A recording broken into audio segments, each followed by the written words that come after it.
Geliat pemilihan presiden sudah terasa di DPR. Dalam pembahasan rancangan undang-undang pemilu, fraksi-fraksi terbelah. Ada yang mendorong agar batas pencalonan presiden atau presidensial threshold dihapuskan. Tapi ada juga partai yang mendorong syarat batas pencalonan presiden tetap diberlakukan. Lalu, apa untung rugi bagi rakyat dan sistem demokrasi jika setiap partai bisa mencalonkan calon presiden? Saudara, inilah Satu Meja episode Syarat Capres Tanpa Batas bersama saya, Budiman Tanrejo.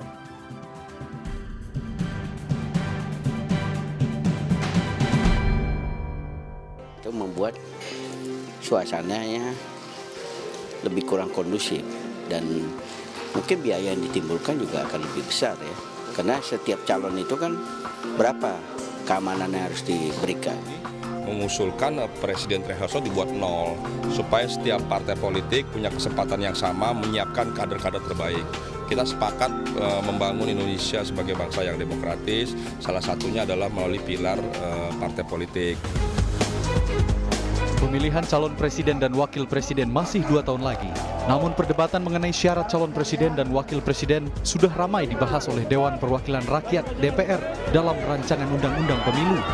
Sejumlah partai politik bersikukuh mempertahankan ketentuan syarat ambang batas pencalonan presiden sebesar 20% dari jumlah kursi di DPR atau 25% dari jumlah perolehan suara di pemilu.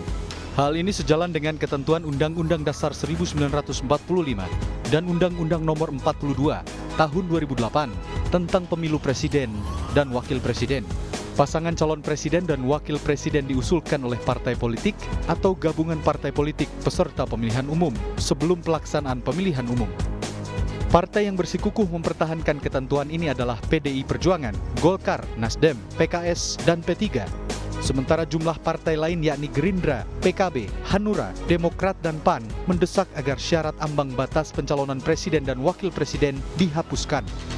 Kubu pendukung syarat ambang batas beralasan bahwa syarat tersebut diperlukan demi mendapatkan pemilu dan presiden yang berkualitas, sehingga tidak bisa sembarangan orang maju menjadi calon pemimpin negara.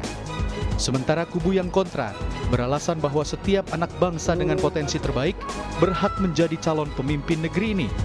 Dua-duanya punya alasan untuk kepentingan dan kebaikan Republik, tapi yang manakah yang sebenarnya paling pas bagi Republik ini dalam pesta demokrasi mendatang?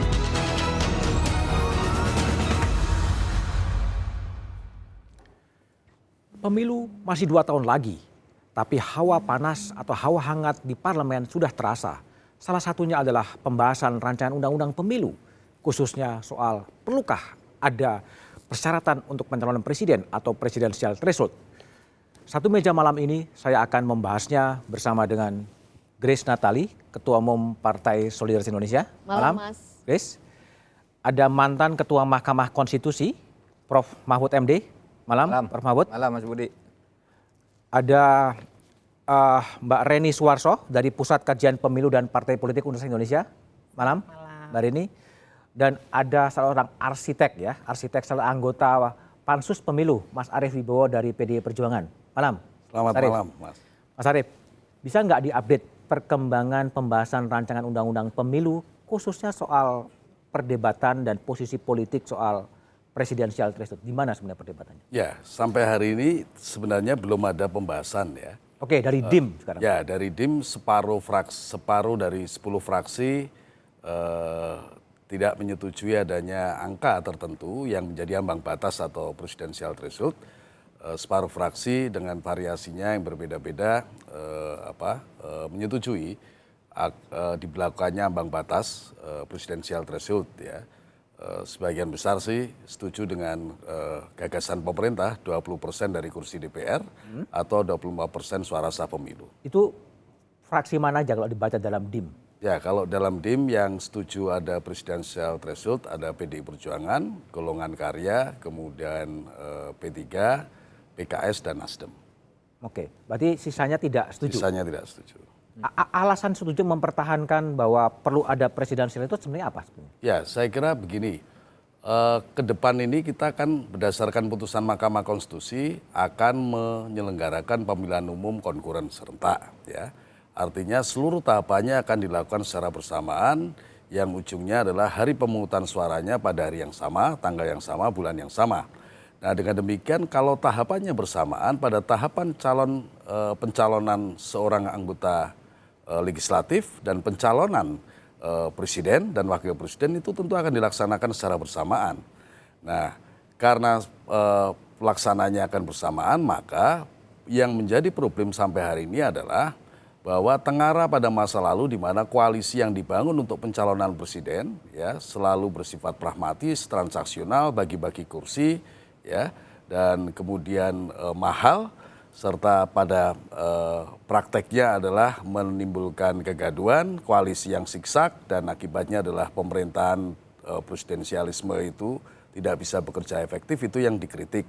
Nah, itulah sebabnya kita akan mendorong mereka yang bersetuju terhadap ambang batas presiden adalah dalam rangka untuk mendorong lahirnya koalisi yang ideologis, koalisi yang permanen, koalisi yang tidak siksak, koalisi yang ditentukan sejak awal karena visi misi presiden. Sekalipun demikian ada syarat administratif yang harus dipenuhi agar partai politik yang bergabung untuk mencalonkan presiden itu bisa bergabung. Oke, itu bukan hanya mewadahi partai-partai besar yang ada di parlemen saja, sehingga menghilangkan hak Grace Natali sebagai partai politik baru? Saya kira tidak. Saya ingin mengatakan begini, Mas Budiman, bahwa ini adalah bagian dari keseluruhan undang-undang yang disebut paket bidang politik ya. Sebenarnya kalau mau melakukan kodifikasi, menyusun kitab hukum kepemiluan kita yang utuh, mestinya juga di dalamnya ada undang-undang tentang partai politik, ada undang-undang tentang MD3 dan lain sebagainya. Termasuk akan direvisi juga ya? Ya, nah yang ingin saya katakan adalah ini tidak bisa dipisahkan dari semangat yang itu jelas konkret diatur di dalam undang-undang partai politik tentang penguatan kelembagaan partai. Oke, saya ke Grace dulu lah. Kalau tadi threshold diberlakukan, berarti Anda sebagai partai tidak mungkin sebenarnya mencalonkan presiden sebetulnya. Ya, sikap kami jelas ya Mas Budiman, kita menolak presiden threshold 0%. Maksud kami mendukung presiden threshold 0%, tidak ada ambang batas. Argumennya apa? Alasannya dua yang utama. Yang pertama adalah jika tidak ada ambang batas, maka pintu kompetisi dibuka dengan lebar. Oke. Dan pastilah partai-partai akan memberikan atau mengajukan kader atau calon terbaik mereka untuk bisa bertarung, memenangkan pertarungan Pilpres 2019 nanti. Jadi pada akhirnya masyarakat yang diuntungkan karena kita akan memilih yang terbaik dari yang terbaik. Yakin partai bisa menemukan kader terbaik?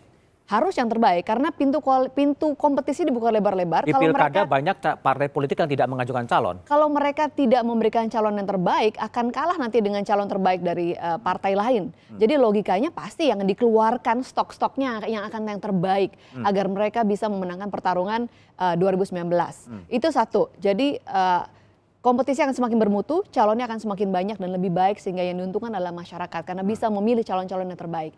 Yang kedua adalah jika ambang batas diterapkan berapapun persentasenya, padahal pemilihan legislatif serentak dengan pemilihan presiden, ini tentu akan ada transaksional begitu agar kemudian bisa mengikuti pilpres. Jadi yang kita mau sampaikan adalah tidaklah logis jika menggunakan perolehan suara 2014 untuk bisa mengikuti pemilihan 2019. Ada jeda waktu 5 tahun yang cukup lama, ada berbagai dinamika yang bisa terjadi, yang artinya partai besar bisa saja yang perolehan suara cukup besar di 2014 lalu turun kalau dianggap kinerjanya kurang baik. Sebaliknya, partai yang perolehan suaranya lebih kecil bisa saja perolehan suaranya naik kalau dianggap kinerjanya baik. Ikut pemilu termasuk juga siap dengan calon presiden yang akan diajukan dalam pemilu 2019. Bagaimana Mas? Sudah siap juga dengan calon presiden 2019. Artinya kami sudah punya calon begitu? Ya. Belum. Masih akan mencari lagi? Masih akan mencari. Oke, saya ke Prof Mahfud lah. Prof Mahfud yang ikut memutuskan putusan Mahkamah Konstitusi. Sebetulnya dulu pertimbangan yang paling hakiki dari MK yang kemudian memutuskan pemilu itu serentak 5 kotak itu dan berkonsensus pada presiden threshold sebenarnya di mana sebenarnya? Pertimbangan yang paling pokok itu adalah original intent. Semangat dari undang-undang. Semangat pembuat undang-undang waktu itu kan mengatakan di dalam risalah-risalah sidangnya itu memang diselenggarakan dalam waktu yang sama. Bahkan pada waktu itu sudah ada catatan simulasi. Nanti kita bikin 5 kotak di hari yang sama. Kotak presiden, DPR, DPD, DPRD dan kepala daerah gitu. Jadi pada waktu itu idenya ya pada hari yang sama serentak dengan kota yang sama. Artinya apa? Kalau itu diasumsikan pertama kali pemilu itu menggunakan undang-undang itu berarti kan tidak ada threshold ya. Karena pada waktu mulai dari nol semua gitu. Oke. Nah, tetapi tentu putusan MK resminya itu tidak menyebut harus ada dan harus tidak ada. Bisa diserahkan kepada parlemen dan pemerintah juga. Karena begini, kalau semangat pasal 6A itu calon presiden, wakil presiden diajukan oleh parpol atau pasangan parpol. Itu kan tidak nyebut threshold juga. Tapi di bawahnya disebut tata cara, persyaratan dan tata cara diatur dalam undang-undang. Nah, itu kalau di dalam ilmu perundang-undangan namanya open legal policy, terserah. Tidak, MK tidak boleh menyalahkan dan tidak boleh membenarkan. Itu kan urusan pertarungan politik siapa yang menang. Ya. Gitu aja. Apa yang akan terjadi seandainya Presiden threshold menjadi 0? Jawabannya setelah jeda berikut ini.